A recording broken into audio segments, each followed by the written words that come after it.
Hey everyone, this week's members show is a freebie. Just head on over to patreon.com/echoplex or click the link in the show notes.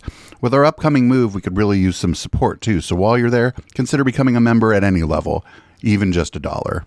Thanks. When they actually spend their time listening to this show, what does it mean? It means we're winning.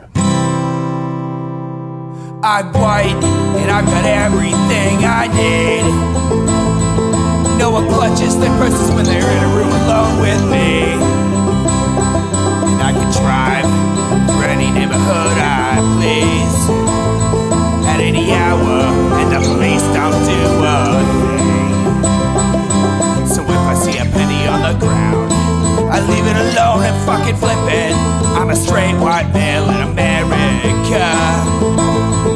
I've got everything I need.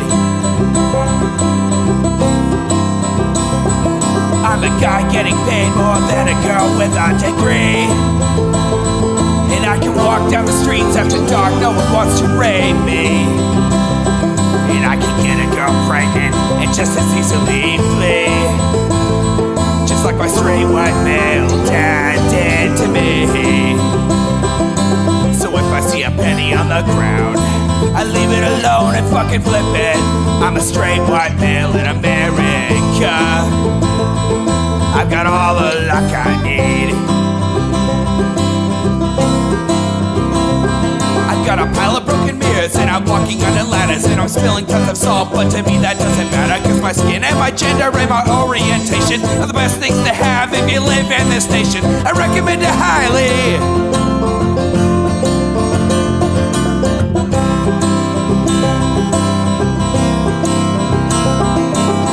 I see a penny on the ground, I leave it alone and fucking flip it. I'm a straight white male in America. I've got all the luck I need. Shit's gonna work out for me, cause I'm a straight white male in America. I've got all the luck I need. Hey, welcome to the Intellectual Dollar Tree. We do this show live every Wednesday at 7 p.m. Pacific right here on Twitch. It's twitch.tv/Echoplex Media. So if you're listening to this on the podcast, make sure you're following us on Twitch. Also, make sure you're following us on your podcast app of choice. Check out our other shows. You can just type Echoplex Media into your podcast app. You should be able to find all of them. And you can give us money at echoplexmedia.com. Click the support tab. There's a bunch of different ways to do it. We are doing a big studio upgrade August 1st, and if you could support us in any way in that endeavor, we would very much appreciate it. I'm producer Dave. You can find me on Grindr. HK is on adventures. Should be back soon, though. Maybe next week, maybe the week after. I don't know. I think they called him in for jury duty, so he could be there a while.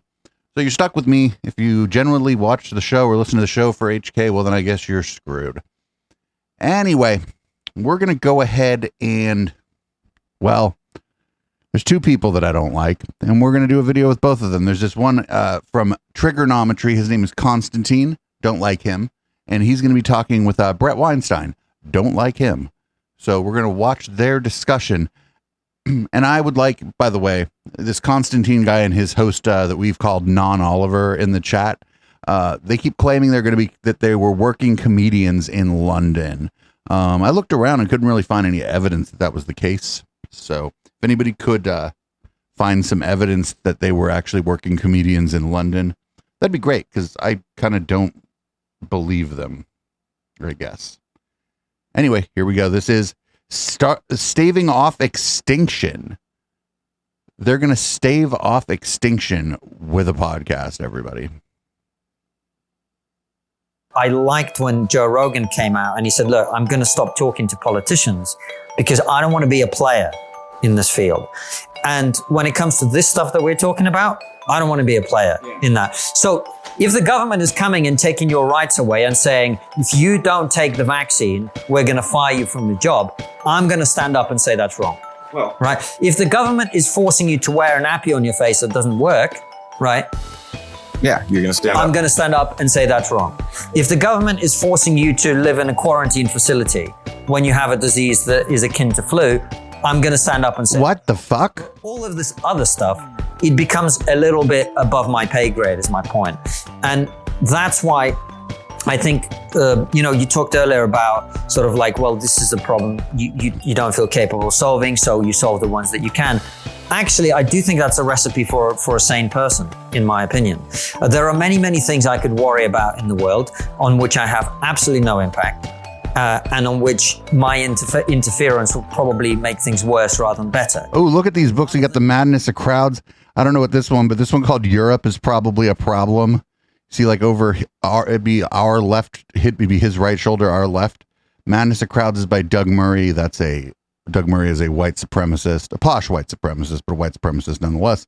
And then this book called Europe, I'm guessing that's also some white supremacist shit. Focusing my energy on that. My energy is limited. I'm going to focus on fighting for the things that I do understand, that I do think are important, and that I can make a difference on. And that's what I've been doing. So this is not me rejecting what you're saying. This is not me taking a position either way on ivermectin or vaccines or anything like that. All I'm saying is, I think the time for people like me interfering in things like public health policy is at an end.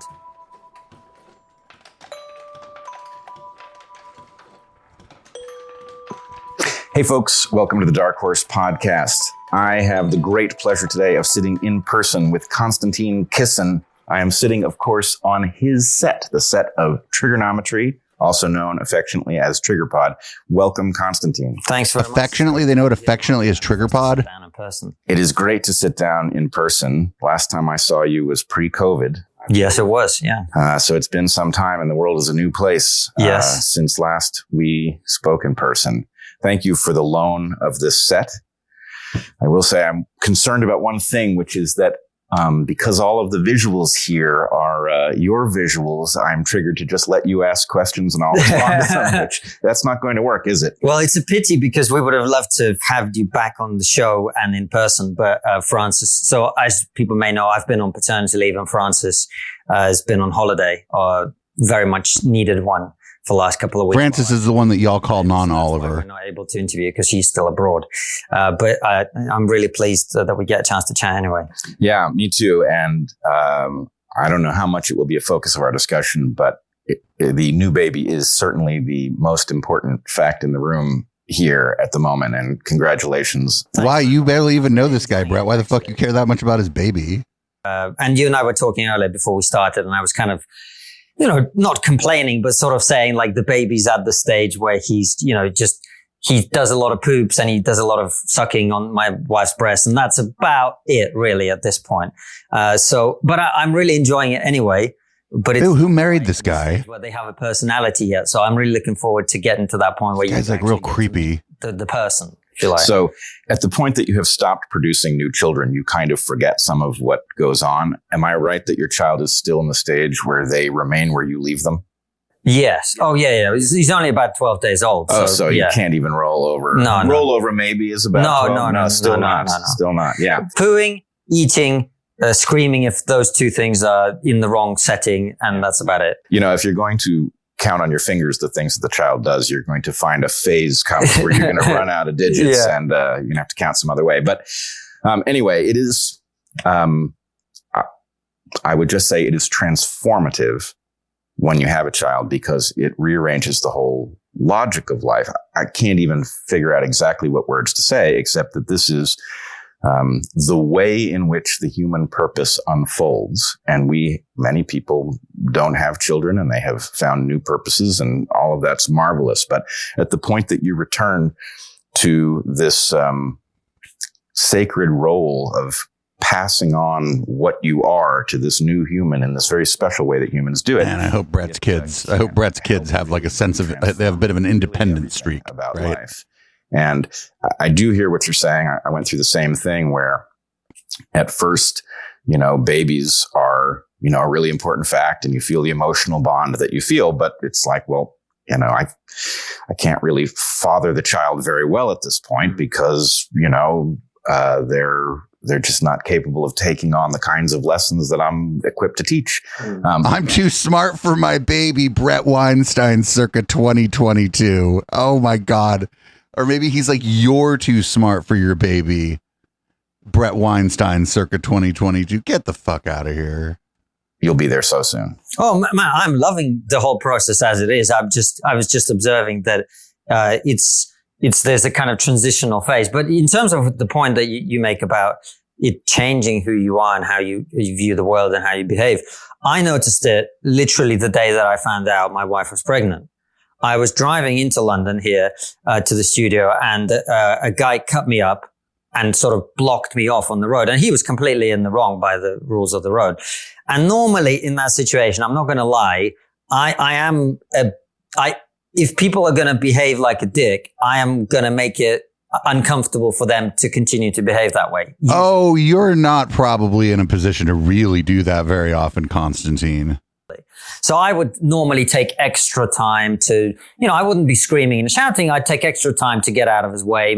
Passive aggressive. Okay, that makes sense. Give him an extra smile. You would make sure there was no profit in his behavior. Correct. So that the behavior would shut itself down. Yeah, exactly. Thank you for giving an evolutionary spin to me being a dick. Yeah, that was an evolutionary spin. That's what I would normally do. And Bret sees everything through an evolutionary lens, everyone. My wife was pregnant. I had absolutely it's not that I decided to be a different person.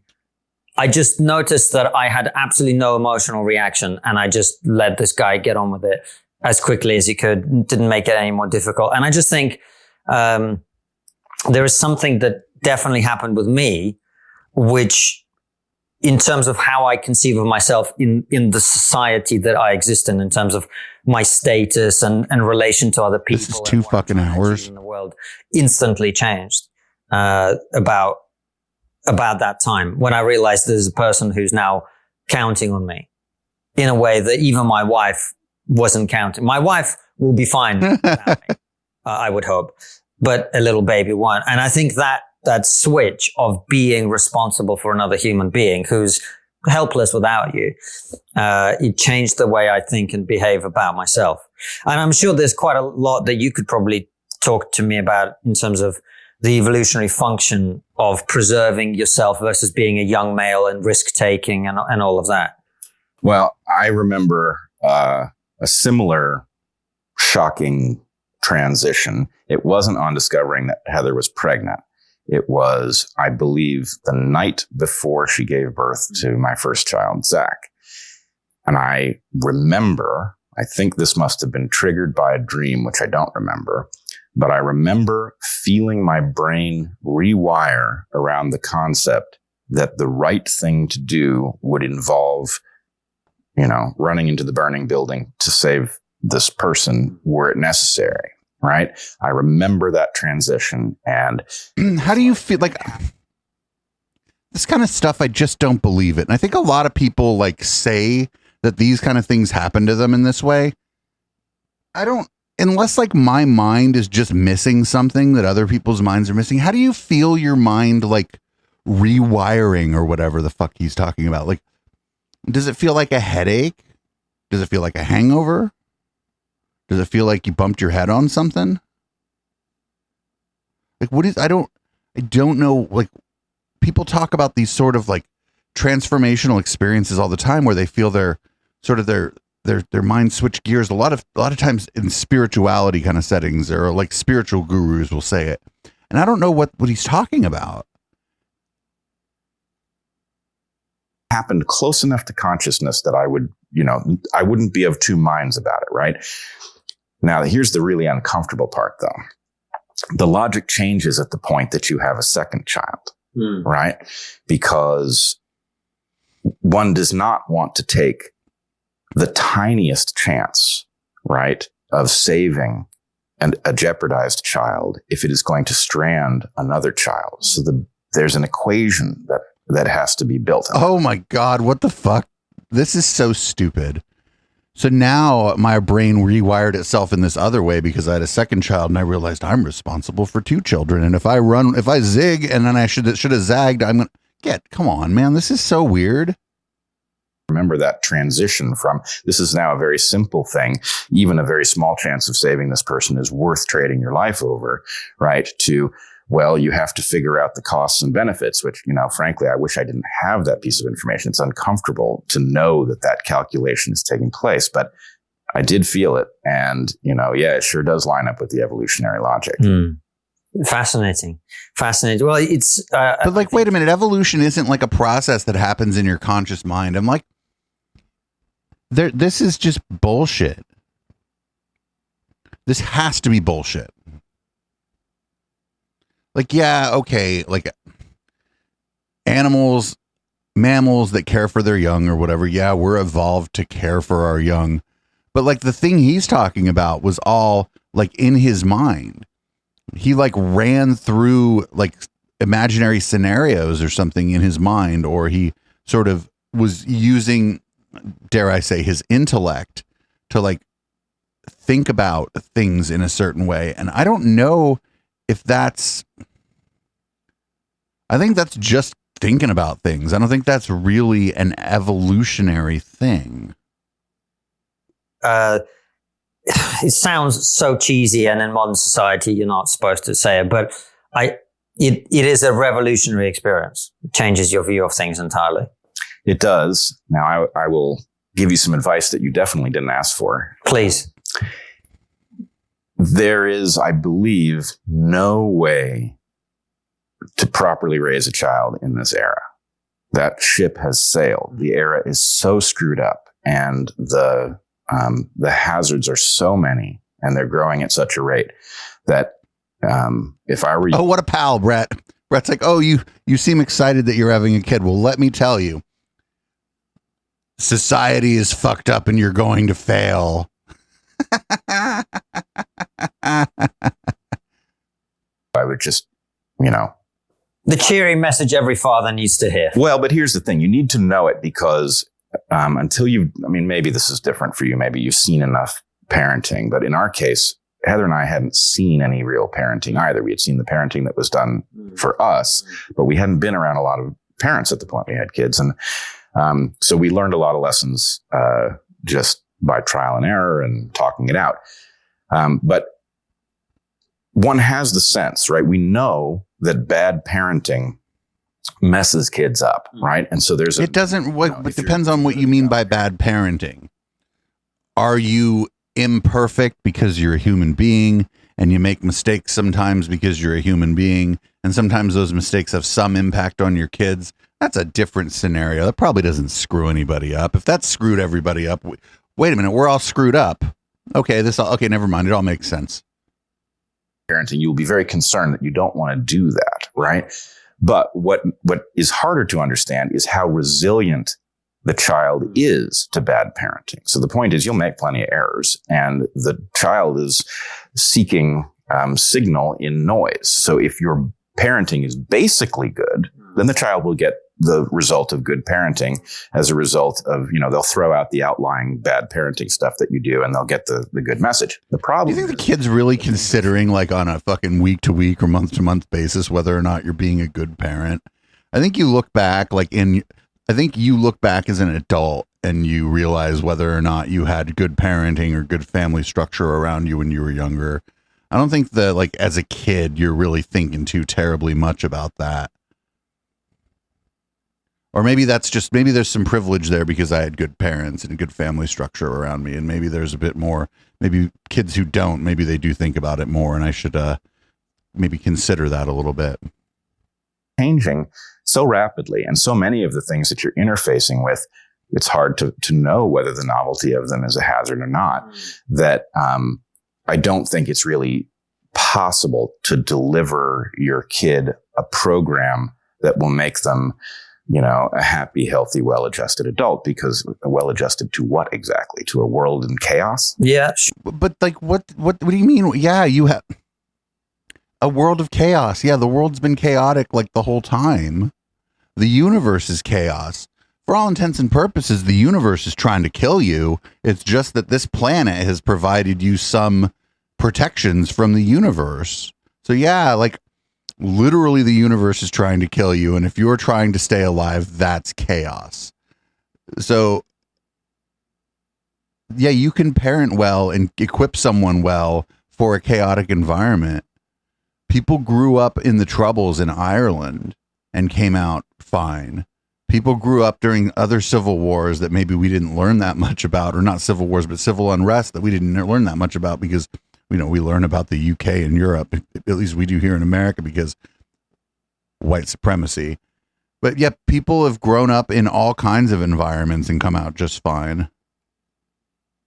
Sure. I think that's probably always has been true to a large extent. I mean, there would have been periods of time when it would have been easier to prepare your child for the future because the future was unlikely to change as much as it's changed. When was the time when the future was unlikely? First of all, the future can't change. It hasn't happened yet. The future is change. But like what do you mean the future isn't going to change? That's stupid. There have been other periods in human history, I think, where technological change has caused the sort of rapid transformation of society that we're seeing now. And I also, I'm not determined that I am the perfect parent. I know that's not possible. I am quite keen to be a better parent than my parents were to me or than my wife's parents were to her.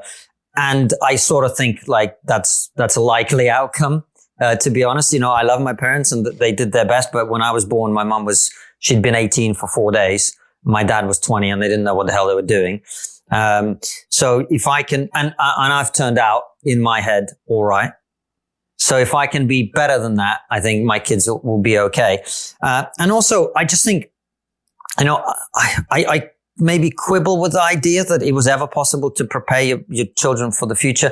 And maybe this is part of my background. I grew up in late Soviet Union as a kid, and then I saw that world collapse, and almost everybody in that society, 99% of the people in that society were completely maladapted to the society that formed overnight.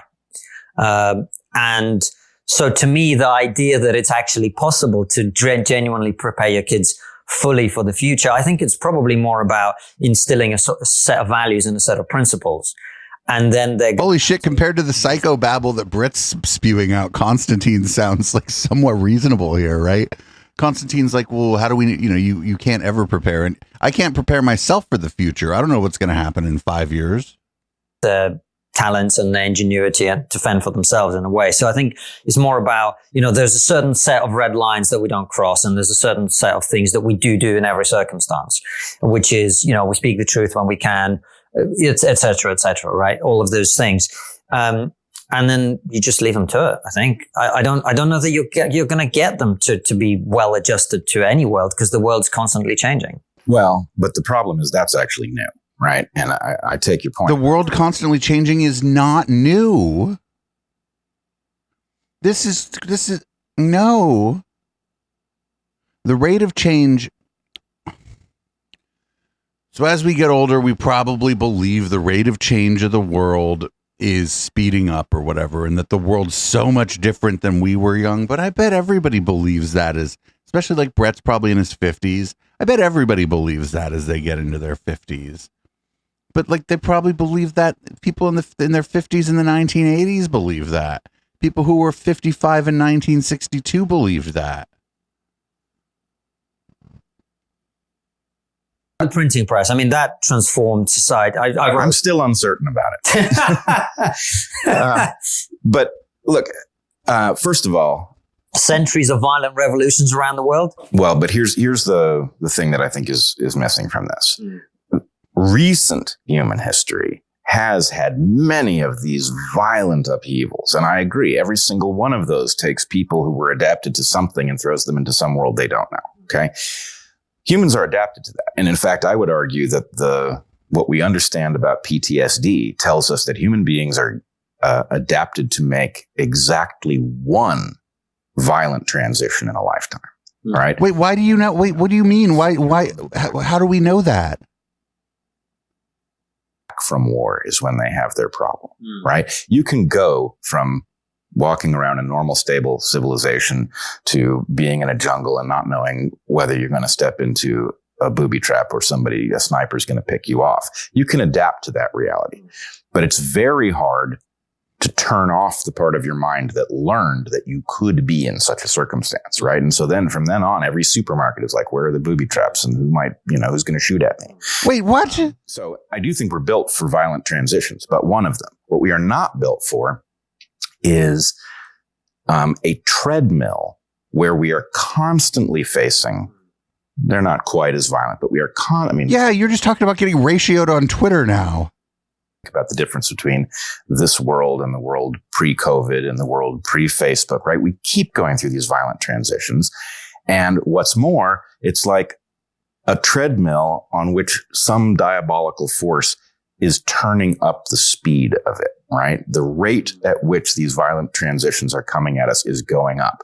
And so I don't think there's any way to be we can be well adjusted to change. We can't be well adjusted to accelerating change with this much at stake. But your basic point, I think, is true. You're selling human beings really short, Bret. Yeah, we can. The reason that human beings, to the extent that we've thrived, has been because we adapt to change. And more importantly, we're the ones creating the environmental change that he's saying are the problem. He's basically saying, like, the internet and all these things. Well, we're creating these things. We got so good at adapting to change that we started adapting the world around us. Sometimes for the better, sometimes for the worse. This guy, this is an evolutionary biologist?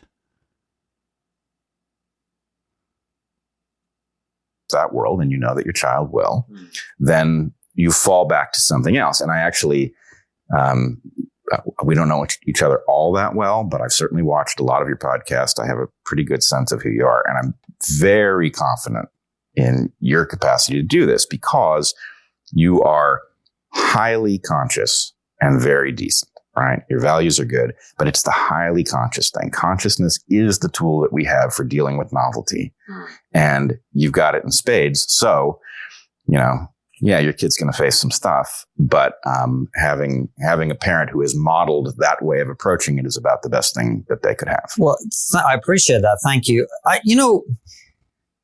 I am troubled by some of the, as you well know, I mean, this wouldn't exist if I wasn't troubled by many of the things that you're troubled by the fact that you were never a working comic. You tried to be like a working comic, and you were never a working comic, and that's it. Happening in the modern world. But I think I've written a book called An Immigrant's Love Letter to the West, and I talk about this stuff a lot in the book. I go to Russia, I go to Ukraine. I speak to my grandmother in Ukraine. She's alive today, 96 or maybe pushing 97 years old now. You go talk to her, she's perfectly compos mentis. And she lived through the Holodomor, the gulags, exile, Nazi occupation, and on and on. The late Soviet Union, the transition from Soviet communism to modern society the way it is now, the rapid advancement of technology. This is in one lifetime. And is my kid going to face as many problems as that? I hope not. And I don't know that they will, frankly. Living through several events that have killed millions of people in your country, a foreign invasion with genocidal maniac who's doing that. Those are things that may happen again. But they may not. So I think we get a little, I know the change of the pace of change feels very, very difficult at the moment. And I think the direction of travel has not been good.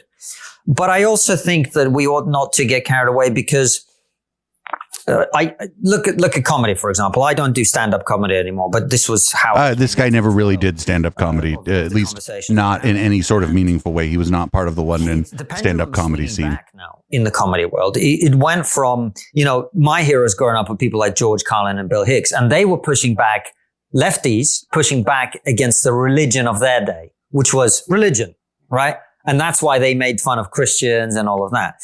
We have a new religion now, and a few of us early on started to push back against that religion, and we got the same lumps. We had to take the same lumps that comedians before us had. And now I start to see the mainstream of the comedy world very slowly, but pivoting back towards realizing that if you want to be on the edge, if you want to be exciting, then you actually are going to have to start addressing this new cultishness that we've developed. So the pendulum will always swing. I am troubled by the direction that it's been going. I'm also very optimistic, Bret. And maybe this is just fatherhood speaking through me, and I have to be optimistic for the future now. I don't know. But I am less concerned than I've been in the last 5 or 6 years now than I have been ever, personally. Well, I'm thrilled to hear that because although I vehemently disagree with you. I think it's a very important data point. In other words, if I'm trying to calibrate my own model, how confident am I in what I'm seeing? I know that you see things from a different perspective. I know you have a toolkit that was built under very different circumstances, and it's great to hear that you're optimistic. I hope you're right. Yeah. And I will say, I had a lovely conversation with Neil Oliver a couple days ago, and he said something that upgraded my model quite a bit, right? I was talking to him about the trajectory that I see, which is frankly quite alarming and dark. And he told me that he thought that it had been so long since the major tragedies of history, the events you refer to in which millions died in particular places. And he said that he thought that because the current generation of tyrants is too far removed from that to have experienced it directly, that they've lost the ability to engage in that level of wet work. And I must say, I found something compelling about his formulation. Now, it doesn't bring me all the way to a hopeful state, because I think, because that's crazy. I know it's not going to goose step, right? Just because somebody didn't see, just because someone didn't see a tyrant cause a mass casualty event doesn't mean that they're not capable of becoming a tyrant who causes a mass casualty event. What on earth? When it does arrive, because it's learned the lesson that it mustn't. But I also think that we are in an existential battle. That existential battle looks nothing like the battles of the past. Many of the tools are strangely reminiscent of the tools of the past, right? The degree to which Orwell is on target is almost ridiculous. Oh, get the fuck out of here. Right? Ministries of truth and, malinformation. These couldn't be more Orwellian if they tried. But nonetheless, I don't think it's going to look like those past tragedies. But it also, let's take one example just to put some flesh on the bones. There is a battle to prevent change, right? Those who have a disproportionate amount, some of which will have been earned through innovation, most of which will have been earned through rent seeking or worse. Those people always have an interest in thwarting change that they do not control, right? Because change can only reduce their position and their power. So they oppose change, right? What does one need to do to successfully oppose change? Well, in the past, you might need to go after huge numbers of people, right? The Stasi had to keep track of an incredibly large number of people. And so it needed basically to conscript your neighbors into spying on you. This thing has tools that the Stasi didn't have, right? So for example, the ability to gather everything that we exchange electronically and bank it in Utah, right? What that allows them to do is it allows them not to pay attention to what you're saying. And then at the point that you become annoying, they can say, well, let's look at everything you said in the last 10 years. What's the most troubling thing the person has said? I call this retroactive surveillance, right? And so what it means is that the thing can leave most people alone. And it only has to exert pressure on the tiny number of people who are the sort of people who do create change, right? That's enough. It can be surgical. And so I don't want to go up against an enemy that can be so surgical that most people can be smug about pretending it doesn't exist because it's not going to come after them, right? That's a very dangerous world. And we're there already. So I sincerely hope that your optimism is well placed, and I hope you can ridicule me later for having seen things. Oh, no, I'm not unconcerned about those possibilities. But what I also see is, look, all of us who've spoken out against the dogma of the day on one issue or another, and we may disagree about certain dogmas or whatever, but we've all been quote unquote punished. Mm-hmm. You and Heather's experience, for example, way worse than mine, deeply unpleasant. I'm sure, cathartic in some ways, but traumatic in others. You're talking about Evergreen? Or yeah, I'm talking about Evergreen. Yeah, I'm talking about Evergreen initially, right? So, but they fucking walked away with $500,000 each. And then they got this lovely grift where they are talk show hosts who pretend to be biologists. I refused to sign a contract to not make offensive jokes at a comedy show. I get kicked out of the comedy industry, blah, blah, blah, blah, blah. No, you were, I don't think Konstantin was ever in the comedy industry. He keeps saying this, but I looked I tried to find evidence of him doing like a feature or a headline at any like show of note in London. I couldn't find it. Again, unpleasant, not really kicked out, sort of like, Maybe you weren't funny. very different, very, very different to what happened to my grandparents. Even more different to what happened to their grandparents. In positive ways, right? Not burned at the stake, not put in a gulag, not executed, right? Look, I live this all the time. People come up to me specifically about the evergreen stuff, right? And they say the darndest things to me about my courage and you're a hero and this and that. I'm like, Oh, that's because they're weirdos, Bret. Like I think you and your wife each walked off with $500,000, and then now you're making, I can't even think of how much money you're making, because you have your own Patreon, and then Heather has her own Patreon. is, I'm proud of myself, but do you realize how safe that was compared to what people have faced? I think we've become soft. We've become really soft. And No, losing your job sucks, actually. But like in his case, it was of his own doing. look, I don't really see it go in the direction of gas chambers, but isn't being ratioed on Twitter basically the same thing, Bret? You see it going in the direction of digital gas chambers. I get it. Wait, what is a digital gas chamber? And would I get kicked off of Twitch if that was the name of the channel? I just fucking have some questions here. Worse than that, actually. Digital prisons, whatever you want to call it, right? No, even worse than that. What I see coming is extinction. Right? Extinction. Yeah. Extinction? And my feeling is it is our obligation to head that off. And we're trying to do that by fucking Bret. Tools with which to head it off are not at our disposal. So when you say extinction, what's the path that takes us to extinction? It means people don't pay attention to Bret and Heather anymore. That's like extinction. There are a lot of them that could, but my basic point would be what we have is the generating function. We have tools that are scaling up our disasters. Our disasters are getting worse and worse, and we haven't had an existential one yet. But we have several things on the map that could be that large, and they're being managed by fools. People who really don't understand what they're doing, don't understand the first thing about complex systems, right? The hubris of these. Like they always say this, him and his brother both always say, oh, our leadership is bad. Our leadership is bad. Our leadership is bad. These tools that could cause the end of the world are being managed by fools. But it's like, well, what does he suppose besides putting Bret and Eric in charge of everything, what do they think we can do about these things? Who are managing these systems is so great that the systems will take us out when they mismanage them. And so somehow, and I know I'm going to take a lot of crap for using this phrase because it's like invoking Nazis, right? As soon as you do, you've lost the argument. It is a rush the cockpit moment. That's where we are. And I don't know how to. But they tried that on January 6th. Because frankly, this is pretty comfortable. I had a lovely breakfast this morning. It all feels pretty okay. You're right. Comedy's coming back. We're getting our tools back. They're having a harder time throwing us off social media. All that's to the good. It's not nearly sufficient to protect us from what's coming. I don't know what you're talking about.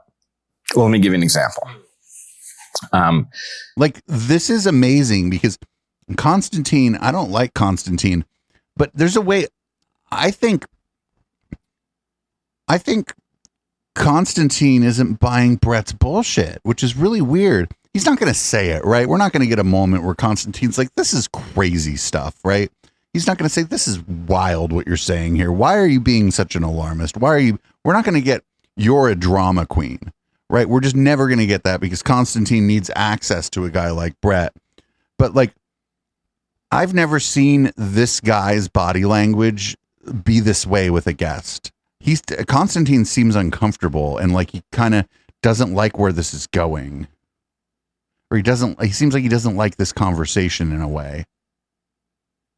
There is a problem where the sun periodically throws off these bursts of energy, right?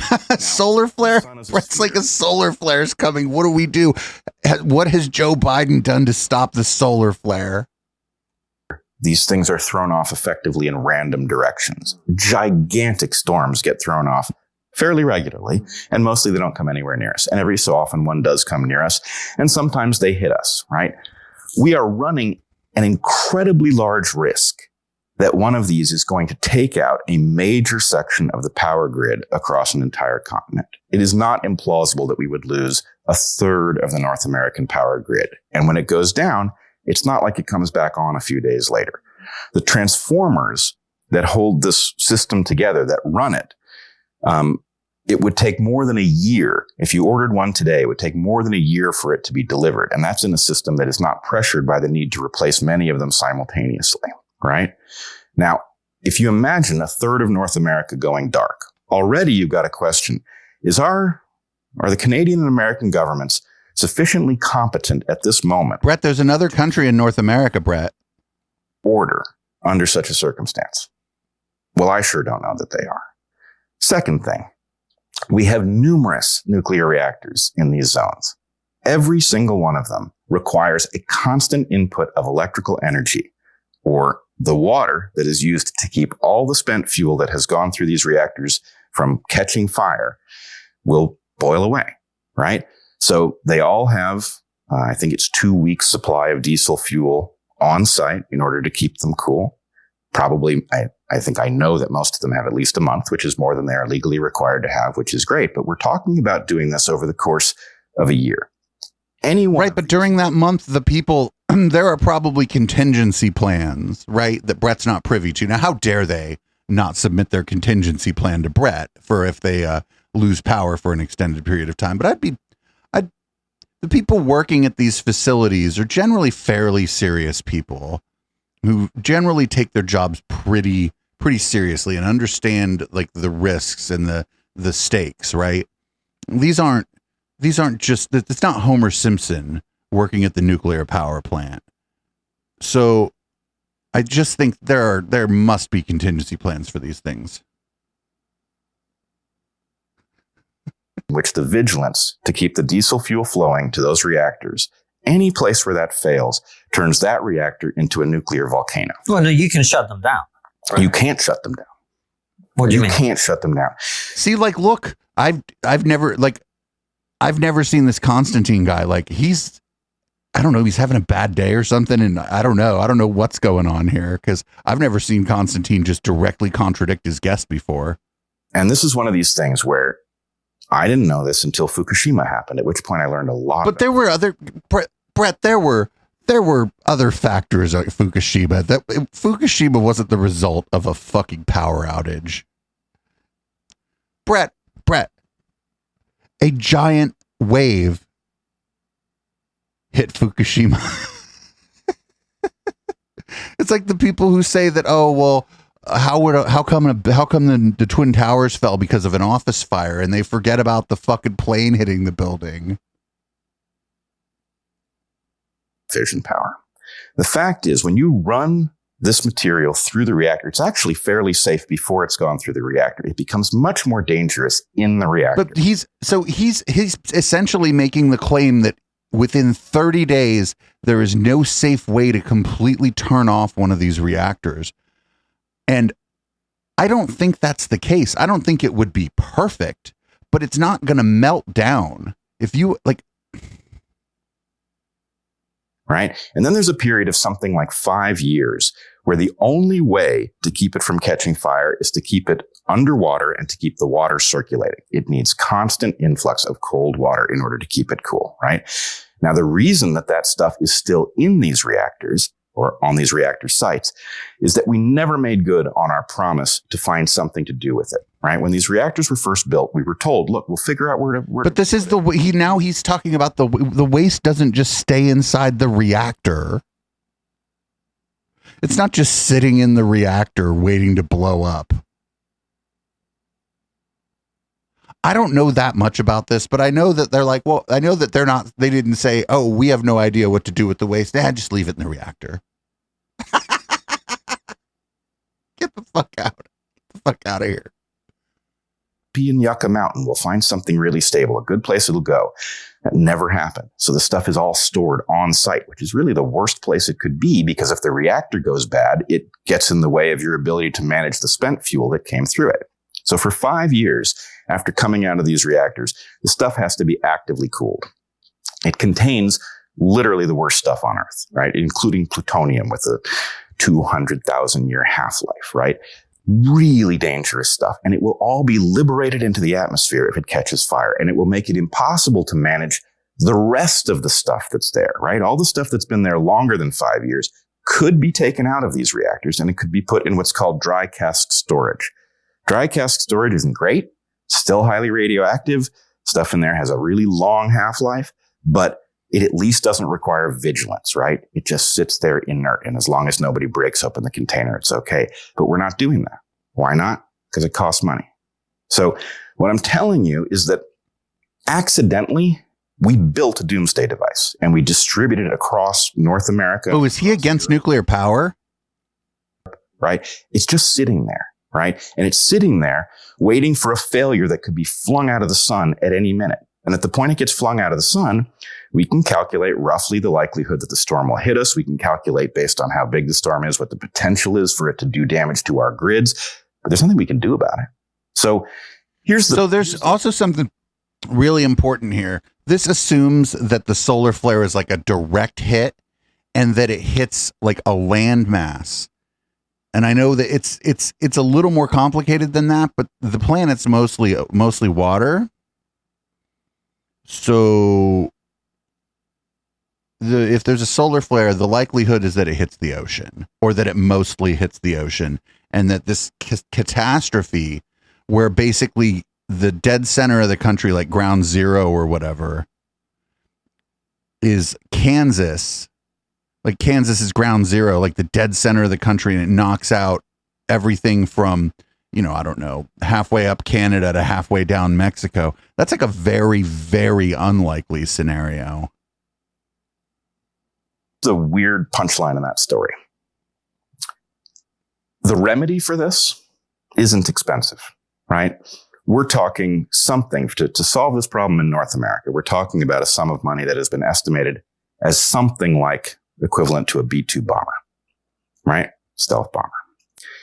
A B-2, okay. That's not a lot of money. You could tax the rich, you could tax the middle class, and you could come up with that kind of money and nobody would notice it. It's tiny, right? And yet we don't do it because the people who are managing our system are insane. They've left this vulnerability there for no reason. It doesn't serve anybody's interests. It's just easy to ignore it because it's kind of abstract and technical and nobody notices it because it's not a political winner, right? So in that world, right, that's one that we can say, hey, we know enough about this one to describe it.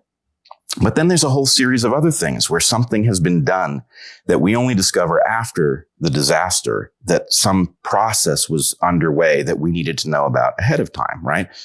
Gain of function research. How much did you know about that before COVID? Well, but the problem with the gain of function research is that during COVID and after COVID, a bunch of people who don't know shit about it are the ones telling everybody all this stuff about it. So everybody's afraid of it, like it's some boogeyman. I haven't bothered to look into what it is, why we do it, how it works. I've just seen a bunch of Substack weirdos talking about how, the gain of function research is the fucking reason this shit came from a lab. I don't think Bret could give you the back of a napkin description of what gain of function research is.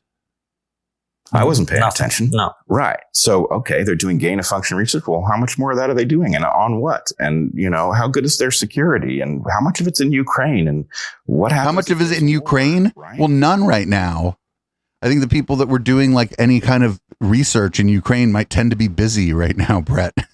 You got that. You've got the Aliso Canyon disaster in which we are pumping natural gas into old oil deposits and storing it there, and it can spring a leak. We've got the Deepwater Horizon accident. We've got the financial collapse of 2008, right, with the credit. He's just naming things, just things that are scary or bad things that happened. He's like, look, there's things, they happen. The Deepwater Horizon was an unmitigated disaster because it dumped fucking oil everywhere. But the financial crises or whatever, those are of our own doing. And like, we can make a world where there are no financial crises like that by doing the economy in a completely different way. But we're not going to do that. But also, these things are on a different scale than his like day after tomorrow fucking thing that he was talking about. Default swaps. I mean, the point is people are inventing dangerous technologies all around us. And you know what? We've gotten through all of them so far. But at some point, something that is of the appropriate scale. I mean, by his logic, we should have never figured out how to harness fire, right? Think about all these things that he's talking about that have like caused damage. And then think about the wildfires that we've seen on the west coast of the United States and Australia over the last 5 years. And start thinking about like what has caused more human suffering. Ask yourself at what point does his argument just basically say, man, no, invent fire? Out is going to get unleashed. And my point is, I want to know the name of every technology that has that capacity now. And then I want really smart people who aren't corrupt to discuss how you properly manage it. But then who decides who's the smart person who isn't corrupt? And how do we know that the people deciding that aren't corrupt? Like, this is the problem with all this stuff is we don't. This is the problem with like this sort of idea that, oh, the smart people should be in charge. We should have just the best and the brightest doing everything. Well, that's great. But then like somebody has to decide who's the best, who's the brightest, who's the smartest, who's the least corrupt.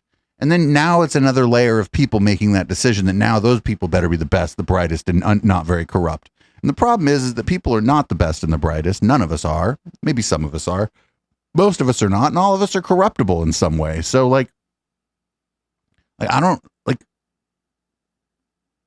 know what he's talking about or like what the end game is here. He would have to impose like some kind of authoritarian global society with him and his brother or something at the top to get what he wants. And I know that none of that's happening. Well, congratulations. I'm slightly less optimistic than I was before we started this conversation. Well done, Bret. Sorry. Well, we're having a conversation completely outside of my area of expertise. So I don't really have. Oh, it's also all of it is outside of Bret's area of expertise too, Konstantin. But again, Konstantin will never say we're having a conversation outside of both of our areas of expertise because he wants access to Bret, wants to make sure Bret will come on his show again. Maybe having a kid is turning this guy into a cynic. Maybe 5 years out, Konstantin will be cool. Who knows? To come back to you with. Well, look, it's outside of all of our areas of expertise. I'm not a nuclear engineer, right? But you just gave a fucking speech. You just speechified about it and like several other topics for several minutes. I don't even know what I would need to be a astrophysicist to know about solar storms at the proper level. I do know enough to like know the problem. You wouldn't have to be the astrophysicist. You would have to trust the astrophysicist or the consensus among astrophysicists, right? I don't have to be an astrophysicist to go try. Okay, well, what do the people who are studying this think the odds are if in my lifetime solar flare of a sufficient size would hit to do serious damage to infrastructure? What are the odds that will hit the planet during my lifetime? And then you just have to trust them because they're doing the work. They've been studying the cosmos, or there are people probably specifically who study the fucking sun. In fact, there are probably people who did their like PhD work specifically on a specific type of solar flare that I don't know even the name of. And so then that we have to trust them. But Bret and his brother, they don't trust academia because academia has rejected both of them. So their personal gripe with academia means that they're not going to trust the experts. So they're going to just say, oh, well, there's actually no way to know if this is likely to happen. And there is a way to know if it's likely to happen. It's just you got to trust somebody. But the problem is those are the same people who didn't give Bret or his brother a Nobel Prize. And so they don't like those people. This gain of function stuff. But really none of that is the point, right? You do know enough to say, well, hey, that credit default swap thing sounds like it was a bad idea before it went bad.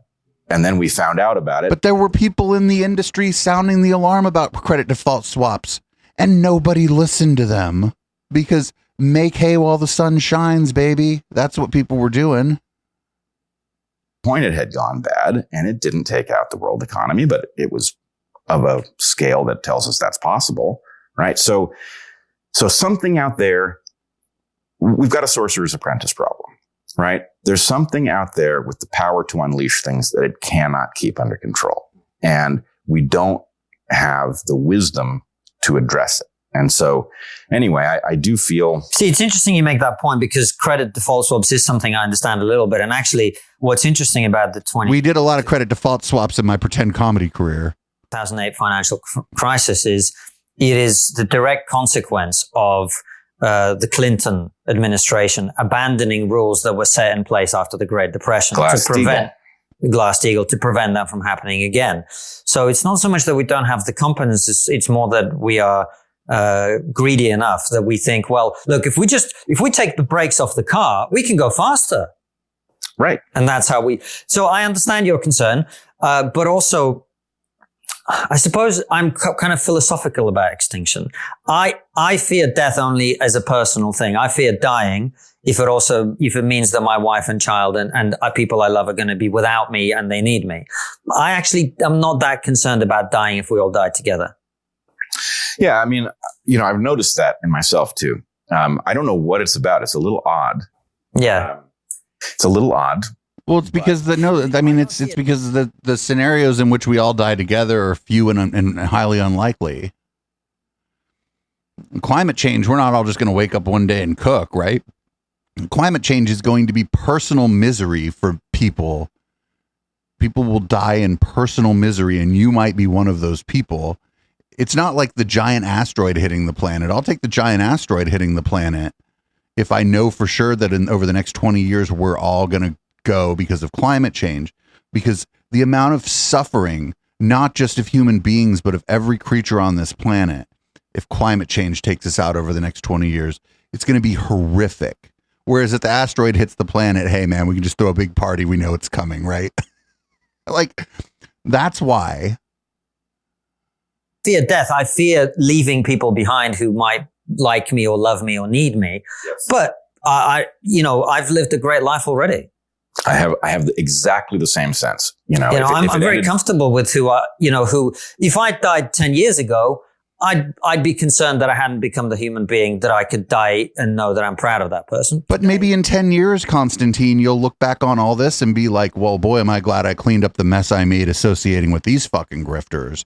And you'll be glad that you had those 10 years to like change your behavior or whatever. So like, you don't know what the next 10 years are going to bring. And 10 years ago, you had no idea what the next 10 years were going to bring.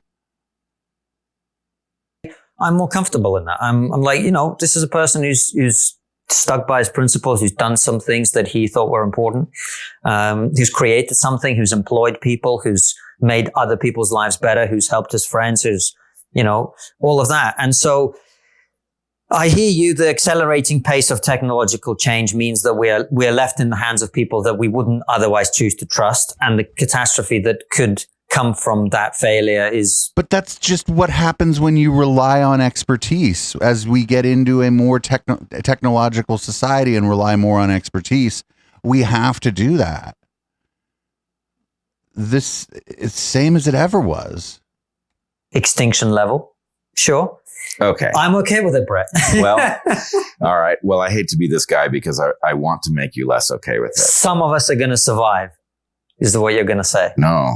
First of all, I'm not entirely convinced that that's right, but it could be. Yeah. But I guess the point is, I detest the idea that some will survive and we will leave them a greatly diminished planet that will not recover.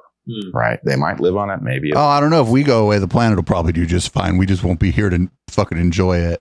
To continue on, and the human species will do whatever's next, but it will be on a planet that we wrecked. And I can't be okay with that. Now, look. There's a practical issue to all of this, Bret, which is everything you're saying may be completely true. And I'm sure there are big elements of it that are. But at the end of the day, I've always made my life about solving the problems that I think I have a role in and that I can solve. And this ain't one of them. Well, no, I disagree with you completely. I'll try it with 2 points. Okay. One, I agree with where you are, right? I've had a great life. I feel like, as you, I'm in the black. I have contributed more than I have absorbed. Right? Oh, that's not true. I'm not looking to die. I will avoid it as long as possible. I really don't want to strand my family. But, if I went to the doctor tomorrow and I got a terminal diagnosis, I would think, well, it sucks that it wasn't longer, but I can't complain, right? On the other hand, we are temporary custodians of something that has been in motion for 3.5 billion years. I don't really care about it very much. I think the planet is full of cool creatures, and the creatures that we were before we were human are cool, and I like all that. But the ability to be a human being, right? The ability to have the capacity to even catch a glimpse of where we are and how unlikely that is and what it implies about the universe, and to have some idea of how big the universe is, and to look at really marvelous things and be provoked and to feel love and all of these great things, right? That experience is, it is the greatest experience that could be, as far as I know. And I believe that we have an obligation to deliver it to as many people as can possibly experience it. Now, asterisk, I know that in the end, none of us get out of here alive. Our species will go extinct, right? The sun is going to swallow the earth. I believe before that, our galaxy will collide with Andromeda, which ain't going to be pretty, right? Even if we were to escape these galaxies, ultimately, the universe either goes cold or, hot or whatever the end might be. But the point is, but we're not going to be here for any of that. Even whatever we might accomplish as a species and whatever we might escape, it'll get us in the end. That said, that right there could be an argument for not taking my next breath, but I'm not listening, right? I'm taking my next breath. He's like, there's Patreon money to get. There's grifting to do. As I can. And I'm going to do everything in my power to deliver this opportunity to people in the future, because that's what I'm supposed to be doing, right? That's what we are. And we don't quite get it because evolution built us to perceive and to contemplate only those things in which there would be value in us perceiving and contemplating. That's not true. Otherwise we wouldn't daydream. What the fuck is he talking about? That's bullshit. Like, if he says evolution created us or programmed us or whatever the fuck he says to do X, Y, or Z, the next thing that's about to come out of his mouth is going to be some fucking bullshit most of the time. We don't know why we evolved the way that we did necessarily, but for us to only contemplate things that, as he would say, like matter or whatever, then that's absurd. That's like not how we work. How many times are you like sitting there, or like, I don't know, maybe you're on the train or the bus or you're driving your car even, and you're thinking about something, and then you think to yourself, why the fuck am I thinking about this? I know I do it. I think about things that are completely trivial all the time. And you do too, and Bret does too, and it's part of the human condition. And so, no, we have not evolved to only think about the things that matter or that are going to advance the species or whatever he's trying to say here. That's clearly not how our brains work. They didn't have any power over the future. We have ultimate power over the future. So we have to correct our thinking, and we have to start seeing our distant descendants as important, which isn't easy because they are completely anonymous and mysterious to us. But well, they're not born yet. I have an obligation. They're not mysterious. If you blink out tomorrow, I'm not going to feel shortchanged, but I'm going to feel a deep sense of shame that we failed them. I hear you. What I'm saying though is that it's not so much that I am unaware of the existence of our future descendants. It's more that I can only solve the problems that I'm able to solve. Right? Based on my skills and the limited talents. He's like, Bret, I complain about cancel culture and have a bunch of frauds like you on my show. I'm not trying to save the world. Like, this is such a weird thing because I really don't like Konstantin and his co-host. But in this discussion, because Bret is so delusional this guy who's just trying to make a buck off the IDW, let's not get it twisted. This guy who's just trying to make a buck off the IDW seems like way more grounded in reality. Have, right? And the influence that I can exert in the world. And by the way, my biggest concern is that always, all of us, you and me included, are acting in ways whose consequences we can't predict. And so we can strive to address a particular problem. What is the other problem look, COVID is a very good example of this, right? A real disease comes along, and whichever way it came along, and it needs addressing. And so we as a society go, well, we've got to address this problem. And we start doing things, some of which personally I agree with, some of which personally I disagree with. But I don't give a fuck if you agree with it. You claim that you used to be a comedian and now you're a talk show host who just has a bunch of frauds on your show.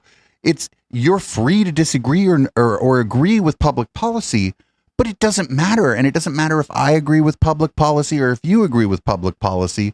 What we hope is that the people doing public policy are using the information they have in front of them and making the best decisions they can, right? It doesn't matter if I agree with it. I'm not a public health policy expert. I'm not a virologist. And I think in many cases, the solution may have been worse than the problem that we were trying to solve on some issues, right?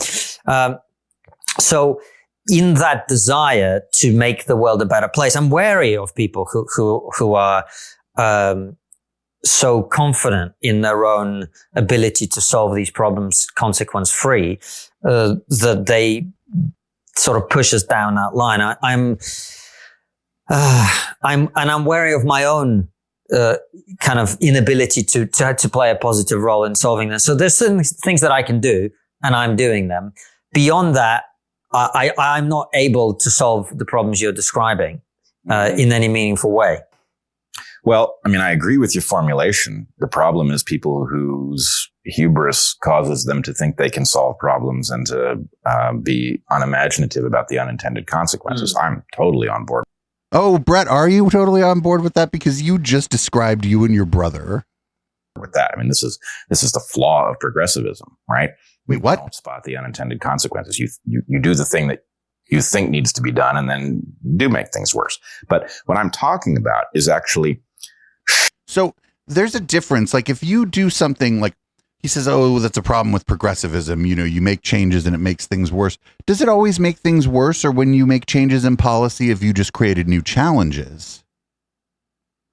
Like, do you know what I'm saying? It's like, what's the difference between we've made this worse and we've created a new challenge because of the policy decision that we've made? I don't know what the difference that is there. I think it's probably framing. Outside of some pretty wild shit that people have done over the course of history, where maybe they thought they were going to make the world a better place by, like, I don't know, using mercury as a treatment for some disease or some shit. Okay, well, you've made everything worse. But like outside of like these wild, crazy things that have happened in our history, a lot of times when changes are made, sometimes it disrupts the system a little bit. Sure. But those are just new challenges, new things for new people to solve and new things to address. And maybe those challenges are actually good because then we address some underlying issue or some unintended consequence of a good policy. So if you have a good policy and there's a negative unintended consequence, and then you solve the negative unintended consequence, you've just made the good policy probably better. Shutting down a kind of cryptic progressivism, right? Gain of function research. Do you know why we're doing all this gain of function research? Well, allegedly to stop the next pandemic, I right. saw. But here's the thing. We've got an academic system in which you rise based on your ability to tell a really compelling narrative about why your work is so damn vital. Right. God, it sounds like Bret's talking about himself. Like in his ecosystem, he's risen because him and his brother have been able to tell a compelling narrative to largely, let's just face it, a scientifically illiterate audience who believe their audience has to believe that they're smart because they watch Bret and Eric. And so him and Eric, their whole thing is their narrative about themselves. This is amazing. I can't believe this. Bret is describing himself and his brother. Right here, he's doing, like, he is either completely unaware, like completely has no self-awareness, or he just knows that it doesn't matter anymore because his audience has become what amounts to an online cult. These people told us a really good story about how human beings are in more contact with nature because as we expand, we're pushing it back. Well, that's actually bullshit. We are expanding and pushing it back, but we're in less contact with nature. Never mind. But nobody says that. Who is saying that urban sprawl, like he basically described urban sprawl, right? We're pushing nature back. Who the fuck out there is saying that, oh, you know what? We're actually urban sprawl is good because you get to touch more grass. The fuck? They also told us that there were all of these viruses in nature that were ready to leap out and get us. Well, it's true that they're there, but they didn't really get the evolutionary part right. They didn't explain to us how difficult it was for a virus to make that jump. And they didn't explain to us that the thing that they were going to have But that's not evolutionary biology, Bret. was solve that problem for the viruses. That they were going to take the viruses into the lab and solve a very difficult evolutionary problem in order to study what would happen if some virus solved a very difficult evolutionary problem. That was insane, right? Is it? They created this. This is an entirely man-made disaster. It was born of this kind of runaway progressivism, exactly of the sort you're talking about. Now it's all like fucking everything's just the left. Oh, the gain of function research is because of progressivism. What do you mean because of progressivism? Does he just mean, when he says progressivism here, does he just mean like the idea that we should make scientific progress? Because that's not really progressivism. Progressivism is like a political, like sort of a political ideology and like to some extent like a personal disposition on how you see the world and what kind of things you'd like to see happen in the world.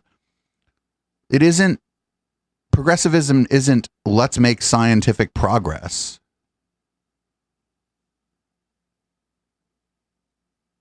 Hey, we'll solve the problem of the next pandemic. Yes, but the chances that you will cause the next pandemic are 1,000 times greater than... Like, how did you make that calculation? ...ahead of the next pandemic. I mean, look, they studied this exact clade of viruses. Did they do us any good at all in controlling it? I don't know. Do we know? You know, he's talking about this as if there's no chance that any of this gain of function research that he's talking about could have been beneficial in the production of, for example, a vaccine. I don't know. And he doesn't know either, right? There's no way he knows whether or not gain of function research sort of things that we learned via this research that he's kind of boogeymanning here. If some things that we learned through that helped us develop the vaccine for COVID, I don't know. You don't know either. He just decided it's bad. As I can tell, even if their story, which I consider to be obvious bullshit at this point, even if their story that this came either from nature or the wet market was true, they didn't know enough to do anything useful to control the pandemic, right? They wait a minute. Who's they? This very like vague and vast they. What were they supposed to do, Bret? Like, what were they supposed to? Were they supposed to just fix it the day we discovered the fucking COVID-19? What were they supposed to do? Shown us how much bullshit was in their grant proposals. And so what I'm saying is, look, we do know enough to control these things because the primary thing we have to do to control them is stop making these stupid errors. We have to shut down that naive desire to do new, cool things. And this is where your progressive nature comes out of you, Bret, because you think that's possible. I do. It's not. Well, then we're done. We are done. This is why I'm philosophical. Wait, why is it progressive for him to think that? Why is it a progressive point of view to think that we're going to stop trying to do new cool things? They're just defining progressivism. They're like, whatever. It's just kind of whatever. It's whatever we don't like. It's, we'll call Bret a progressive. Fuck it. Like, read a conflict. I mean, words are made up, but like we kind of have to agree on what the fuck they mean if we're going to have any kind of reasonable conversation about the world around us. I haven't. It's very good. He talks about He basically says that there are two visions of the world, one of which he describes as the constrained vision and the other is the unconstrained vision. And the constrained vision which says human beings are fallible, they're flawed, they're not perfect, war is inevitable, disease is inevitable, stupidity is inevitable, all these things will happen, and we've got to prepare for that and mitigate those things as best we can. The unconstrained vision is progressivism, which says human beings are ultimately perfectible. We can be made to not have these flaws, we can be made not to have these errors. That's eugenics, not progressivism. Holy shit, dude. Oh my God. From fucking with the world, man. It's not going to happen. That's not what I'm saying. You're never going to get them away from the levers of power. You're never going to get them to not invent powerful things that could destroy us. That's what we do. Well, here's the thing. First of all, until I know, even if I believed 98% that what you just said was true, as long as there's a 2% that we might be able to rein in this instinct, I am morally obligated to pursue it. But we can't. But I agree again with Konstantin here. You're never going to rein in the human desire for more knowledge. I think what's important is like, who's in charge and what are we doing with the knowledge that we've gained? And can we use it for good as much as possible and try to stop people from using these things for like evil purposes? And that's called, get this, politics. That's why we have political systems. That's why we have governments, ostensibly. No, you're saying that with a level of certainty that isn't justified. Why not? Has there ever been a period in human history where we haven't done this? Let me explain something. Human culture and human societies as a special version of human culture is an evolved property. Okay. It is organism-like, not in every way, but in some ways. If you understand how a hummingbird works, right? A hummingbird is utterly imperfect in every regard. There's not a single system in the thing that's perfect, right? But it functions as if perfect. Okay. It functions beyond what one can conceive of. The level of functionality is beyond plausible, right? Now, how does it work? Well, mostly we don't know, but everything we do know about it involves... Wait a minute. Aren't you a biologist? Aren't you somebody who thinks that we can know how a hummingbird works? Feedbacks that detect when some parameter is moving in a direction that's going to make the thing fall out of the sky, and it moves it back. Every single thing is modulated, right? Now, that's not an easy trick to accomplish. We don't have it built into civilization yet, and it hasn't needed to be there because the tech... But to build in this thing you're describing into our civilization would require like untold state power. Technologies we were playing with, you might take out your population, but you weren't going to take out the species, right? Now we're all so interlinked. There are so many of us. We are burning the resources of the planet at such a rate that actually there's a clock ticking. And my point is, it is not inconceivable that you could build, and I've been pretty specific about this. I'm not saying we know how to build that system. We definitely do not know how to build that system. But Bret probably thinks he does. But what we do know is enough to prototype it, right? To say, what does that mean? Here's what the system must not do, and here's what it must accomplish, and here are the parameters that ought to be the bounds of these things. And we know how to prototype it. And you know what? Except that we don't all agree on what he's saying, right? Like, he and I probably have completely different ideas on what the boundaries of civilization should be, whatever the fuck that means. I'm not even sure, like, how to address or how to come at what he's describing as the problem or the thing we need to solve here. Like, I almost don't understand the question. Your first prototype is pretty damn crude. But if it proves you can do it, then you know what to do next. The purpose of a prototype is to teach you what you don't know. And so my point is not, hey, we got to regulate this thing. Let's do it. I don't know how to do it. Nobody else does either, I assure you.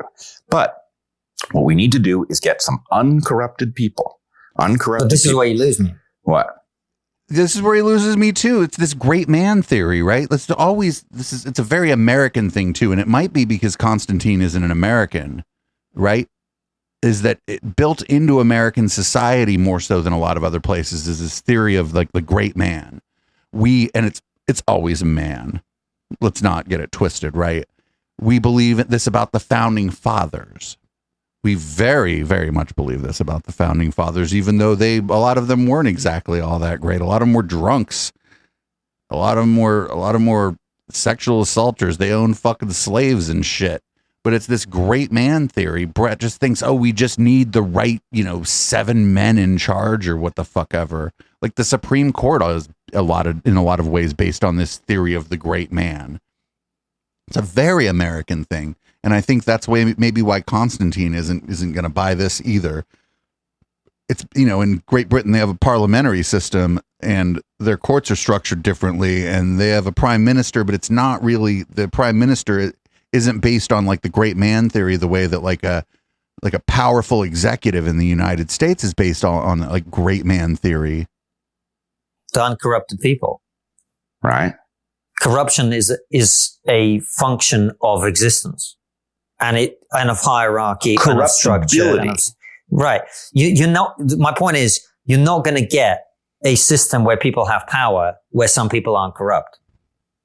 It's impossible. I'm not saying, no, people will be corrupt. What we need is a system that your corruption costs you more than it benefits you, that it moves you away from power rather than towards it. We have the exact opposite. But that is in direct contradiction to the interest of corrupt people who always will have the power in the system of the kind that we have. I think you're like, imagine having this fucking failed comedian who does a show called Trigonometry explain the basics of humans and how we deal with power to you when you're supposed to be some kind of genius. Think about that for a minute. It's not like Konstantin's some kind of fucking brilliant person. We've been bagging on Konstantin since I started this show, but Konstantin is explaining like just the most basic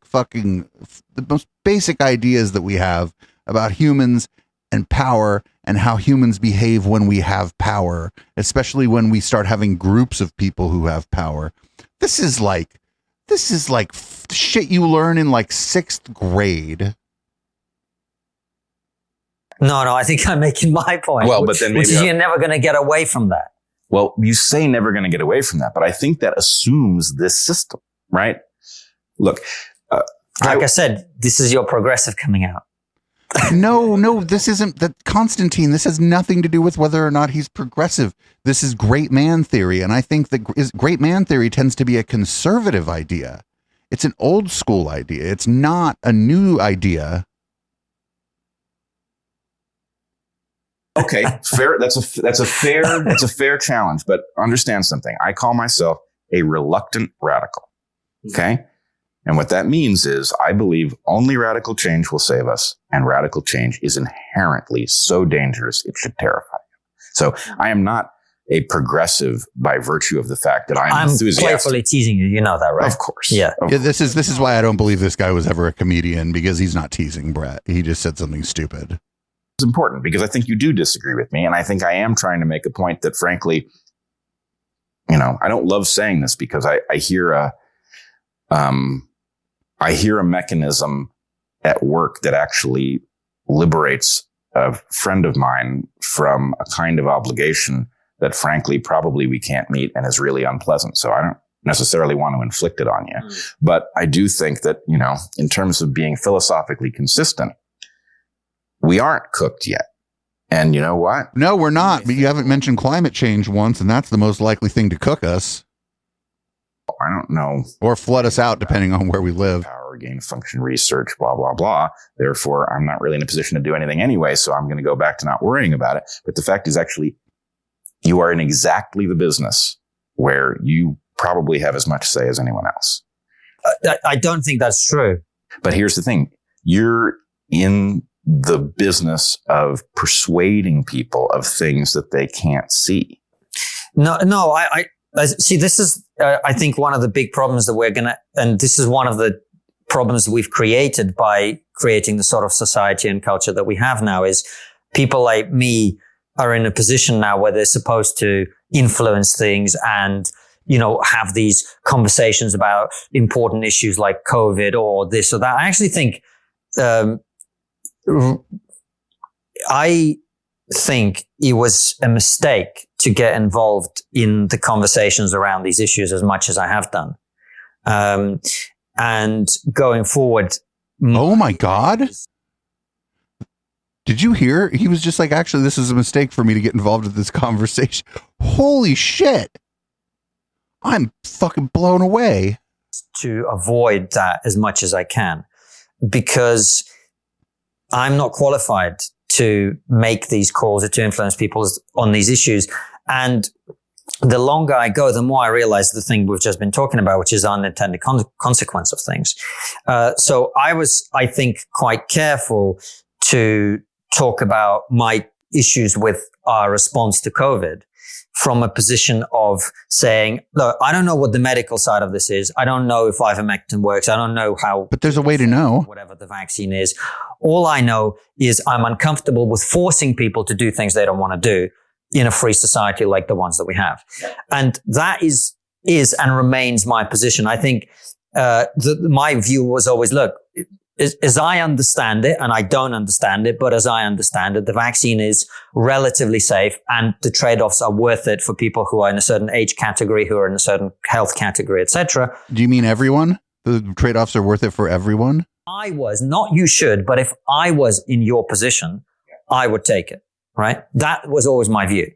And it remains my view, by the way. It remains my view that based on what I have seen, masks are ineffective at stopping the transmission of COVID-19, right? Yep. So enforcing a vaccine and mask wearing and all of this stuff on people is wrong, and I disagree with it on a civil society freedom of conscience basis. But for people like me to be involved in the conversations around the medical stuff, I actually think is a mistake and not one I'm going to repeat. Sure. But let me ask you this. Why do you think the vaccines are, on balance, safe enough and effective enough? Because that's what I've been told. By whom? By the powers that be, whatever.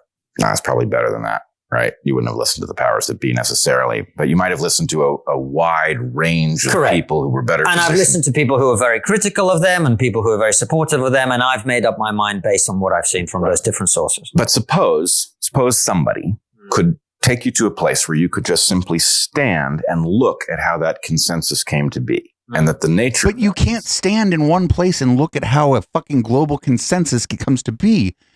How do you, what the fuck? He's like, but imagine if you could just see everything at once.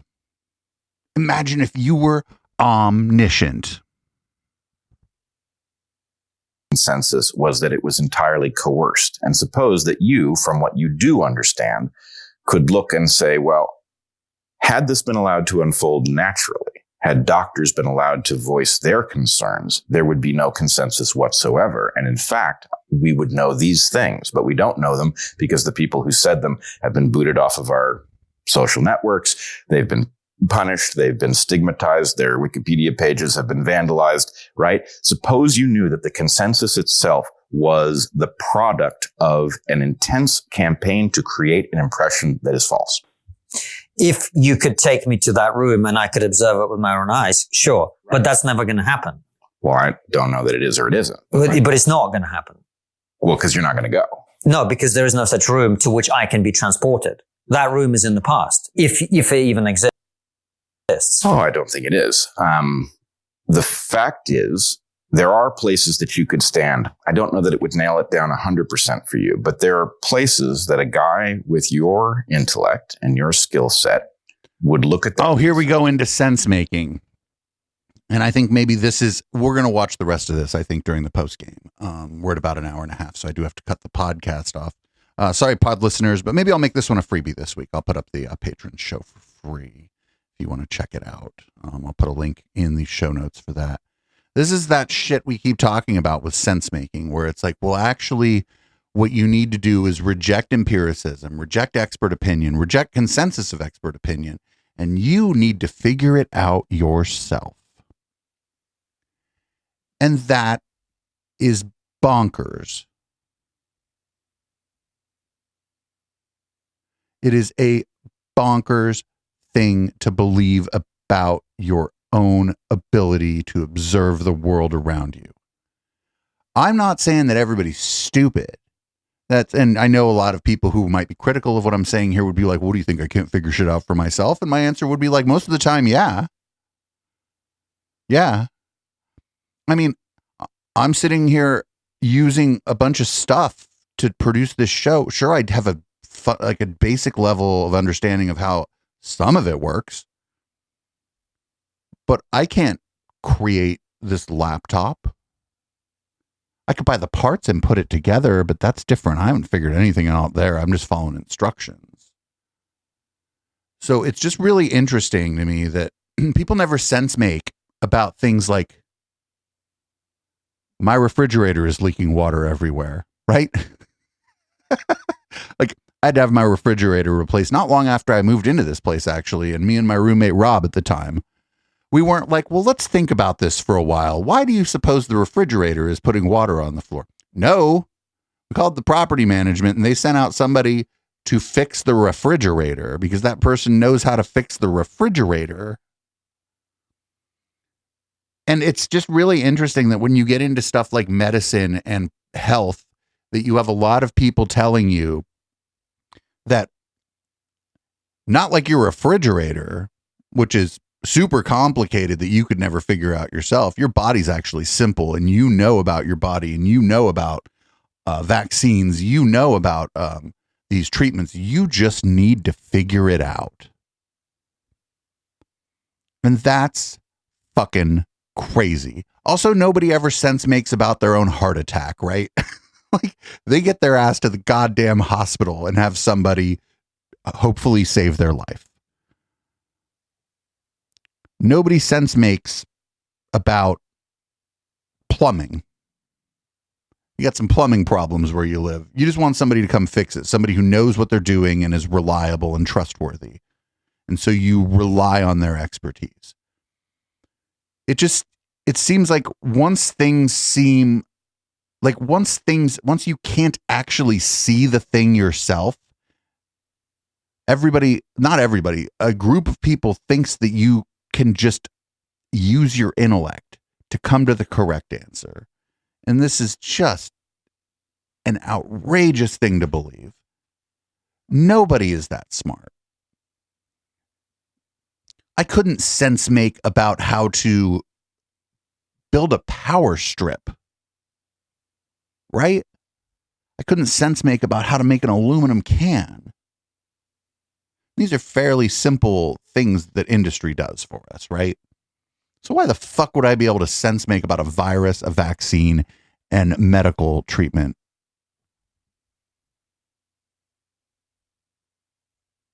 Come on.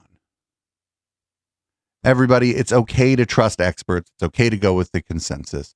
Sometimes the expert consensus will be wrong, but more often than not, it's not really that it's wrong. It's that new information comes in and the consensus is updated. And that's fine, actually. That's not evidence against expertise. That's not evidence against scientific consensus. So once again, we come back to this idea of essentially sense making. And it's bullshit. And, you know, if you're not going to sense make about your toilet overflowing, maybe don't sense make about a vaccine. I couldn't make a crazy straw either. That's a good point, chat. I don't know how to manufacture a crazy straw, and I could sense make about it till I feel like I've sense maked myself into a migraine headache, and I wouldn't be able to make you a crazy straw. Doesn't make me stupid. It just means I don't know how to fucking manufacture a crazy straw, and that's fine because I'm an okay talking head, pretty good Linux systems administrator, and I'm an expert in Linux audio as Linux audio exists now. I'm not going to sense make myself into a new audio stack for Linux either, actually. Other people are building one right now. It's called Pipewire. They're working on it. It seems promising. I'm not going to sense make it. Other people are working together in teams, people who have expertise in audio under Linux. They're doing things, and I'm just going to use it. I'm not going to sense make it. Anyway, we're going to watch the rest of this when we get back. This is Boomers by Periscope. I'm going to pour a fucking drink. I deserve it. If you're drinking with me tonight, you deserve it. If you're not drinking with me tonight, that's fucking perfectly fine too. Podcast listeners, this one will go out as a freebie. Patreon.com/Echoplex. You'll be able to download the member show this week for free.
Every Saturday is Cat Day on Echoplex Media, and not only are we posting fucking cats, we invite all content creators to join our open panel. Visit echoplexmedia.com/panel to learn how to join. Every third Saturday is Operation Catterday, where we cover this week and last year and play the best clips from the cast of conspiracy characters that Now Space has learned to loathe. The show starts at 8 p.m. Pacific at twitch.tv/echoplexmedia. Find our full schedule at echoplexmedia.com.